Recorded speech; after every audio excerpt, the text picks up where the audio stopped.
வணக்கம் மேடம். வணக்கம்.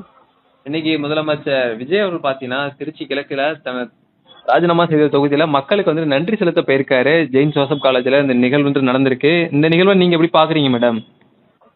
வணக்கம். உங்களுக்கும் உங்கள் நேயர்களுக்கும் வணக்கம். ம்.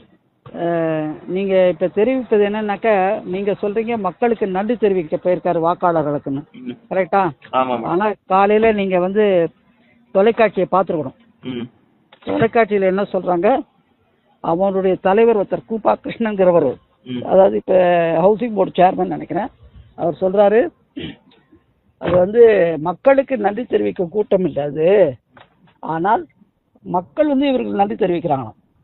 எங்க வாக்காளர்கள் தான் வந்து மக்கள் நன்றி சொல்லுவார், தகுதி பெற்ற வேட்பாளர், கரெக்டா? ம். ஜெயித்ததுக்கு அப்புறம். ம். ஏன்னா இதுக்கு மாறுதல் அவர் பேசுறாரு. ஏன்னா இவங்க கேட்டது வந்து ஒரு தனி பள்ளிக்கூடத்திலேயோ கல்வி விழாத்திலையும் நடத்துறீங்களே, இது நியாயமான. அப்ப சொல்றாரு, இது வந்து அரசியல் விழா இல்ல, சரி அரசியல் விழா இல்ல அரசு விழான்னு சொல்லிட்டு அப்படி சொல்றாரு, மாத்தி மாத்தி பேசுறாரு.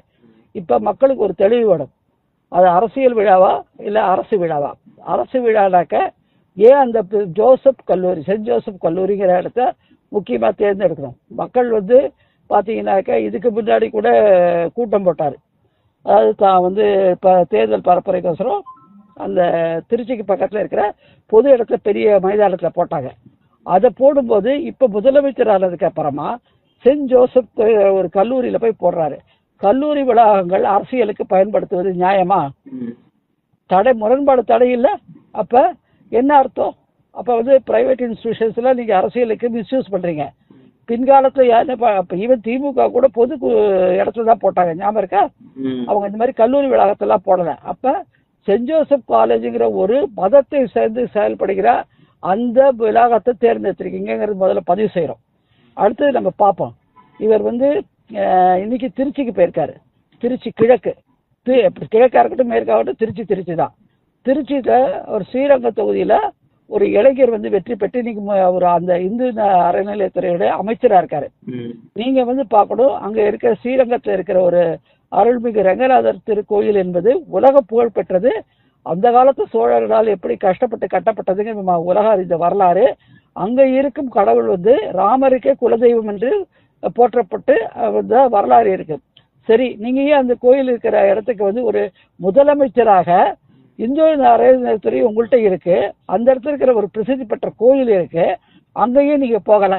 நீங்க முதலமைச்சர் ஆகிறதுக்கு முன்னாடி திருச்செந்தூர் போயிட்டு வந்தீங்க முருகன் கோயிலுக்கு. ஏன் இப்போ முதலமைச்சர் ஆனதுக்கு அப்புறம் அந்த பெரிய திருக்கோயில நிர்வாகம் எப்படி இருக்குங்கிறது முதல்ல ஏன் பார்க்கல? அப்ப நீங்க ஒரு கிறிஸ்துவ மதத்தை சார்ந்தவர்னால திருச்செந்தூர் கோயிலுக்கு போறதுக்கு முன்னாடி ஒரு டிக்ளரேஷன் எழுதி கொடுத்துட்டு போனீங்க. இப்ப முதலமைச்சர் ஆயிட்டீங்க. முதலமைச்சர் ஆகிட்டு நாங்க ஒரு மதத்தை சேர்த்தவங்க, அதுல டிக்ளரேஷன் கொடுத்து உள்ள போக முடியாது. அப்ப இந்து அறநிலையத்துறையை வந்து முற்றிலுமாக புறக்கணிக்க போறாரா அப்படிங்கிற ஒரு கேள்வி வருது. அப்ப எப்ப அந்த இதுல எப்படி ஆய்வு நடத்துவாரு? அது ஒண்ணு. ரெண்டாவது பாத்தீங்கன்னாக்க இன்னைக்கு அங்க இருக்கிற கூட்டத்தை பாத்தீங்கன்னா வெயில் காரணமா என்ன காரணம் கூட்டம் இல்ல.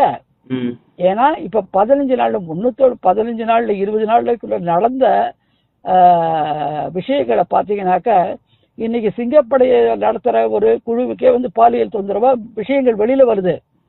அடுத்தது பாத்தீங்கன்னாக்க சென்னை தலைநகரம், அங்க எவ்வளவு கொலைகள், எவ்வளவு பாலியல் தொந்தரவு குற்றப்பிரிவுகள் வரிசையா நீங்க இன்னைக்கு அன்றாட பத்திரிகைகளை பார்த்தா பக்கம் பக்கமா வருது.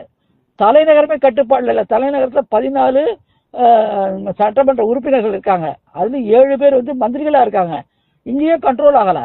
இது நடந்து கேட்கறதுக்கு பதைக்கிறதுங்க. ஒரு பெண்ணை வந்து 17 வயசு பெண்ணை வந்து பார்ல அனுமதிக்கிறாங்கனாக்கா இவ மதுவிலக்கு துறையை எப்படி செயல்படுத்துறாரு? டாஸ்மாக கண்ட்ரோல்ல கொண்டு வருவோம், மது போதை ஒழிப்போம்னு சொல்லிட்டு திரு விக்னேஷ் என்பவரை ஒரு அமைச்சரா போட்டிருக்காரு. அப்ப என்ன கட்டுப்பாடு இல்லை? எப்படி பார்ல கட்டுப்பாடு இல்லாம போறது? 17 மைனர்கள் எப்படி உள்ள போனாங்க? எப்படி அந்த நிர்வாகம் அனுமதிச்சது? இப்ப அந்த நிர்வாகத்துல இருக்கிற அந்த ஹோட்டல்ல வந்து பாரை வந்து மூடி இருக்காங்க, சீல் வச்சுட்டாங்க. அந்த அதிகாரிகளுக்கு என்ன அப்பப்ப அந்த அதிகாரிகள் வந்து இன்ஸ்பெக்ஷன் பண்ண வேண்டாமா? அவர்களுக்கு என்ன தண்டனை கொடுத்தீங்க? தூய கட்சி, உடனே வழக்குகள் எந்த இதுக்கும் சமரசம் கிடையாது, உடனே அதுக்கான தக்க நடவடிக்கை உடனே சுட பாயணுங்க. இன்னைக்கு அந்த ஏரியால இருக்கிற அந்த எக்ஸைஸ் இன்ஸ்பெக்டர்ஸ்க்கெல்லாம் என்ன நீங்க பண்ணிருக்கீங்க? பனிஷ்மெண்ட் கொடுத்துருங்க. சஸ்பெண்ட் பண்ணா உடனே அவங்க கோர்ட்ல கேஸை போட்டு நாங்கள் வழக்கு தெரியும். சாட் ட்ரிபியூனல் இருக்கு, மாநில நிர்வாக ஆட்சியில் இருக்கிற இந்த இவங்களுக்கெல்லாம் வேலை செய்கிறவங்களுக்கெல்லாம் அது ஊழியர்களுக்கெல்லாம் ஒரு இது இருக்குது, ட்ரிபியூனல் ஒன்று இருக்குது. அந்த ட்ரிபியூனலில் கேஸை போட்டு இந்த சஸ்பென்ஷனை ரிவோக் பண்ணி அப்புறம் ஜாயின் பண்ணுவேன். அது கேஸை முடிஞ்சு அது மேலே அப்பீல், ஹைகோர்ட்டில் அப்பீல், அதுக்கப்புறம் சுப்ரீம் கோர்ட் அப்பீல், அப்புறம் என்ன தண்டனை இருக்கு எல்லா இடத்துலையும் போக்குவரத்து. அப்போ நீங்கள் வந்து மாண்புமிகு பாரத பிரதமர் திரு நரேந்திர மோடி அவர்களை ரோட் ஷோ நடத்துகிறாரு, அப்படி பண்ணுறாங்க இப்படி பண்ணாங்க ரீல்ஸை போட்டு இந்த தாவேக்காவோட தொண்டர்கள் ஆய்வின்னு பண்ணாங்க. இன்னைக்கு நம்ம ரீல்ஸ் எடுப்போம். என்ன ரீல்ஸு? ஏன் வந்து ஸ்ரீரங்கம் கோவில் பக்கம் வாசலில் போகலை அப்படின்னா மதசார்பற்ற கொள்கையை அவர் பின்பற்றலை. அதே வந்து ஜென்சின்னு பேசுகிறாங்க. ஜென்சி இவர் எப்படி ஜென்சியாக இருப்பார்? 52 வயசு இவருக்கு. அப்புறம் உதயநிதி ஸ்டாலின் 48 வயசு, nearly 50. Retirement age, voluntary retirement age வாங்குறாங்க 45ல் எல்லாரும். இப்போ கம்பல்சரியாக கொடுக்குறாங்க பேங்க்கில் 45 வயசுக்கு கான்ட்ராக்டில் அடுத்து போடுறாங்க. அப்போ 45 வயசு ரிட்டையர்மெண்ட் ஏஜ். 52 எப்படி ஜென்சி? இவர் 48க்கு எப்படி ஜென்சி? அதனால் இன்றைக்கி இருக்கிற காலகட்டத்தில் இவருக்குள்ள சீமான் கூட 50 வயசு ஆகிடுச்சு.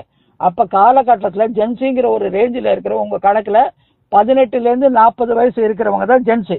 அப்போ 18லேருந்து 40 வயசுனா அந்த ரேஞ்சில் தொடர்றவர் யார்? முன்னாள் தமிழக பாஜக மாநில மரியாதைக்குரிய திரு அண்ணாமலை IPS அவர்கள் தான். அவர் தான் ஜென்சி. அதான் அவருடைய செயல்பாடுகளை பாருங்கள், நம்ம பார்க்குறோம். எப்படின்னாக்கா அவர் மாநில தலைவராக இருக்கிறது சரி, அதுக்கப்புறம் இருக்கிறது சரி, என்ன பண்ணுறாரு? அந்த சர்ச்சும் போது இங்கே பெசன் நகரில் இருக்கிற வேளாங்கண்ணி கோயிலில் போய் தொழுகை நடத்தினார், ரைட்டா? அப்புறம் இஃப்தார் வந்து நோன்பு வச்சு இஃப்தார் நோன்பு வச்சாங்க, அந்த ஃபங்க்ஷனில் பார்ட்டிசிபேட் பண்ணார். அப்புறம் கோயில்களுக்கும் போனார். இதுதாங்க மதசார்பற்றது. இவர் வந்து இஃப்தார் நோம்புக்கு அன்றைக்கி போகிறாரு கட்சியில் முதலமைச்சர் ஆகிறதுக்கு முன்னாடி. அதுக்கப்புறம் முதலமைச்சர் ஆகிறப்ப தேவாலயத்துக்கு போகிறாரு. ஆனால் இன்னைக்கு இந்து மதத்தில் பெரிய விளவு பேசப்படுகிற தென்னிந்தியாவில் இருக்கிற சில குறிப்பிட்ட கோயில்களில் ஒன்று திருவரங்கம், முக்கியமான திருவரங்கங்கிறது. அந்த பக்கத்தில் வாசலில் கூட வண்டி போகலைங்க. அப்போ வந்து இவர் வந்து தன்னுடைய மத அடையாளத்தை விட்டு கொடுக்காம அப்படியே பயணிச்சுக்கணும் தான் நினைக்கிறாரு. மத அடையாளத்தை விட்டு கொடுக்கலனாக்கா இவர் எப்படி இந்து கோயிலில் போவார்? எப்படி ஆய்வு நடத்துவார்? அந்த துறையை எப்படி கண்காணிப்பார்? இந்த கேள்விகளில் வருது. அப்போ யார் மத அரசியல் பண்ணுறாங்க? இவங்க தான் பண்ணுறாங்க. இஃப்தார் நோன்பு பண்ணுறீங்க. ஆனால் இவருக்கு வாக்களித்த 1.5 கோடியில் எத்தனை பேருங்க வந்து இவருடைய மதத்தை சேர்ந்தவங்களும் மற்ற மதத்தை சேர்ந்தவங்களும்? நம்ம மத ரீதியாக பேசலை. வாக்காளர்கள் அனைவரும் ஒன்றுங்க, மத சார்பற்ற இதில் மத சார்பற்ற பேட்டி காணுமே. அதுக்கு என்ன பதில் சொல்லுவார்? அப்போ இன்னொன்று சொல்கிறோம். சரி, நீங்கள் போகும்போது என்ன சொல்கிறீங்க? மீடியாக்கள்லாம் தடைன்னு வருது. பத்திரிகையாளர்களை டென்ட்டு போட்டு வெளியில் உட்காந்து வச்சுட்டீங்க. இல்லைங்க, அவங்க தீண்டல் தகாதவர்களா? அவங்கள்ட்ட நீங்கள் பேச மாட்டேங்கிறீங்க. உங்களுக்கு இன்னைக்கு நீங்கள் என்னதான் பெரிய மாநாடு பெரிய அளவுகளில் பண்ணாலும் உங்களுக்கு கேமரா ஷூட்டிங் இருக்குது, ஃபிலிம் இண்டஸ்ட்ரியில் வந்திருக்கீங்க, ஏரியாலாம் வந்திருக்கு, எல்லாம் வச்சுருக்கீங்க. அந்த நேரம் ரீல்ஸ் போட்டாலும் 1 நிமிஷத்துக்கு மேலே ரீல்ஸ் போட முடியாது. அத்தனையும் வெளிச்சத்தை போட்ட காட்டு. நீங்கள் அரசியலுக்கு வரத்துக்கு பிரச்சாரத்தின் போது எல்லா சேனலுக்கும் பணம் கொடுத்து என்கேஜ் பண்ணி லைவ் டெலிகாஸ்ட் பண்ண வச்சிங்க. அப்போ உங்களுக்கு தேவையாக இருந்தது வெளிச்சம் போடுறதுக்கு இந்த மீடியாக்கள். ஆனால் இன்னைக்கு அந்த மீடியாக்களை பார்த்து பேச மறுத்து தலையை குனிஞ்சிட்டு போறீங்க. என்ன தவறு இருக்கு? ஹலோ, எல்லாரும் சௌக்கியமா? எப்படி இருக்கீங்க? நான் தயங்கட கட்சி விளவாரிய நிதானமாக பேசுகிறேன். சொல்லலாம் இல்லை, மரியாதை கொடுக்கலாம் இல்லை, ஏன் பதில் சொல்லாமல் குனிஞ்சிட்டு போறீங்க? செக்ரட்டரியேட் ஆகட்டும், இன்னைக்கு டெல்லியில் ஆகட்டும், இன்னைக்கு பத்திரிகையாளருக்கு தனி முகாம் போட்டு கூடாரம் போட்டு உட்காந்து வச்சிருக்கீங்க. இது என்ன அர்த்தங்கிறத பத்திரிகையாளர்கள் இல்லாமல் அவங்க எந்த கேள்வி கேட்டாலும் நீங்கள் இப்போ ஜென்சிங்கிறது தான் நம்ம திருப்பி சொல்கிறோம். திரு அண்ணாமலை அவர்கள் ஜென்சியாக இருந்தாலும் அவர் 36 வயசுல வந்தார். அப்போ வந்த போது பொதுமக்களுக்கு என்னென்ன செய்யணும், எப்படி செய்யணுங்கிறத பற்றி எந்த இடத்துல இடகோடமாக கேள்வி கேட்டால் கூட பத்திரிகையாளர்களை எப்படி கையாண்டார் என்பதை தமிழகம் இல்லை, டெல்லியில் போனாலும் பேசுவார், ஆந்திராவில் போனாலும் பேசுவார், கர்நாடகாவில் பேசுவார், கேரளா போனாலும் பேசுவார், மும்பை போனாலும் பேசினார், யூபிலையும் பேசினார். தலைமையகத்தை கட்சி சேர்க்கறதுக்கு கார்டு கொடுக்கறதுக்கு பயன்படுத்தினாங்க. அப்போ இவங்க தெரிஞ்சுக்கிட்டு பண்ணுறது இது கூட புரிதல் இல்லாமல் இவங்க எப்படி ஆட்சி அமைச்சாங்க? எப்படி அமைச்சர்களானாங்க? இந்த கூட புரிதல். இப்போ வந்து நாளைக்கு இவர் என்ன சொல்லுவார்? இல்லை நாங்கள் போயிட்டு வந்தோம் கொண்டோம்னு சொல்லிட்டு நிறுத்திடுவாரா? நீங்கள் விளக்க வர சொல்லுவாரா? எதுக்கு இந்த மாதிரி அந்த கோயிலுக்கெல்லாம் ஏன் போகலை, ஏன் காரணம் என்ன? அப்போ இந்து மதத்தை ஒதுக்குறாரா? ஆனால் இந்து கூட வாக்குகள் வாங்கியிருக்காரு. 108 என்ன சொல்கிறாங்க, 1.5 கோடி வாக்குகள் வந்தது. 1.5 கோடி வாக்குகள் சிறுபான்மையில கொடுத்தாங்களா? நீங்கள் சிறுபான்மையில தானே முக்கியம் கொடுத்துருக்கீங்க. நீங்கள் அப்பட்டமாக தெரியுது. ஆட்சிக்கு வந்தப்புறம் நான் பரப்புறும் போது சொல்லலை, நல்லா அண்டர்லைன் பண்ணிக்கோங்க. ஆட்சிக்கு வந்தப்புறம் எங்கே போனார்? தேவாலயம். அதுக்கப்புறம் எங்கே போயிருக்காரு? இன்னைக்கு போல. இன்னைக்கு முக்கியத்துவமான ஒரு பிரசித்தி பெற்ற என்ன சொல்கிறது ஒரு கோயில் திருத்தலம் இருக்கிற ஏரியா. ஸ்ரீரங்கம்னால திருச்சினாலே இப்போ ரொம்ப புகழ்பெற்ற இடம். அங்கே திருவானை கோவில் இருக்கு, அதுக்கப்புறம் ஸ்ரீரங்கம் இருக்கு, ஜலகண்டேஸ்வரங்கிற இந்த திருவானை கோயில் இருக்கு, சமயபுரம் அம்மன் கோயில் இருக்கு.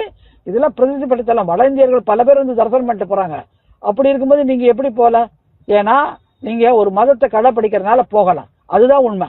அப்ப அமைச்சராக ஆட்சிக்கு வரும்போது மதத்தை துறக்காம மத அடையாளத்துல தான் நீங்க வரீங்க. மறுப்பீங்களா? அதனால இன்னைக்கு இது ஒரு கேள்விக்குறியா இருக்கு. போக போக அவருடைய நடவடிக்கை எப்படி இருக்குன்னு பார்ப்போம். முற்றிலுமாக இது வந்து கண்டிக்கத்தக்கது. அப்ப இனிமே வருங்காலத்துல அவர் வந்து வெறும் அந்த மாதிரி நான் சொல்ற மாதிரி தேவாலயங்கள் அதுக்கெல்லாம் மட்டும்தான் போவாரா முதலமைச்சராக, மற்ற இடத்துக்கெல்லாம் போக மாட்டாராங்கிறத பொதுமக்களுடைய கேள்வியா இருக்கு. என்ன பதில் சொல்வாராங்கிறத காலம் கடந்து பார்ப்போம். இதுதான் எங்களுடைய பார்வை. நன்றி மேடம். நன்றி, வணக்கம்.